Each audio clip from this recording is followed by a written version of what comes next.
You think you made that decision.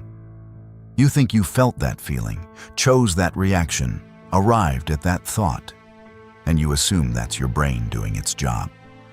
But science just identified an entire second layer of processing running underneath all of that, making calls before your conscious mind even enters the room. Neuroscientists call it predictive processing, your brain's deep architecture that doesn't wait to see what happens. It runs ahead of experience, constantly generating forecasts based on every pattern you've lived before. And it pre-codes your emotional response before a single conscious thought forms. Think about the last time you walked into a room and felt something shift, unease, comfort, threat, before you could name why. That wasn't intuition. That was this layer firing. It scanned the environment, matched it against old wiring, and delivered a verdict. Your conscious mind arrived seconds later and called it a feeling. Here's the tension that makes this matter. That layer runs on old code. Patterns laid down by past experience, sometimes years old, are the templates it uses to predict your present. So even when your conscious mind wants something different, this layer keeps pulling your emotional state back toward the familiar. Which raises the real question.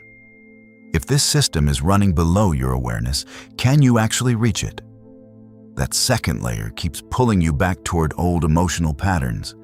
Has there ever been a moment where you felt a reaction kick in before you could stop it? Drop your answer in the comments below. Because the real question now is whether you can actually rewire that layer. And the answer is stranger than you'd expect. But here's what the research actually found. And this is where the second layer stops being just a discovery and starts being a lever. This layer doesn't respond to intention. You can't think your way into it. Telling yourself to feel differently does nothing, because intellectual decisions live upstairs, and this layer is wired to something else entirely. Sustained emotional states. Repeated felt experience.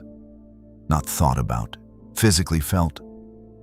When you deliberately generate a new internal state, not visualize it, not plan for it, but actually feel it, you are sending a direct signal into that layer. And here's the mechanism. The layer rewires through repeated activation, fire and wire. Every time a new emotional pattern runs through it, the architecture shifts, slightly but measurably. That's not metaphor. That's how the wiring changes. The stakes are this simple. Every time you react from the old layer, you reinforce it. Every time you interrupt that reaction and hold a different internal state, even briefly, you are editing its code. Your brain was never just one thing. And now that you know about the second layer, you're not fighting yourself anymore. You know exactly where to go. Follow for more on how your brain actually works.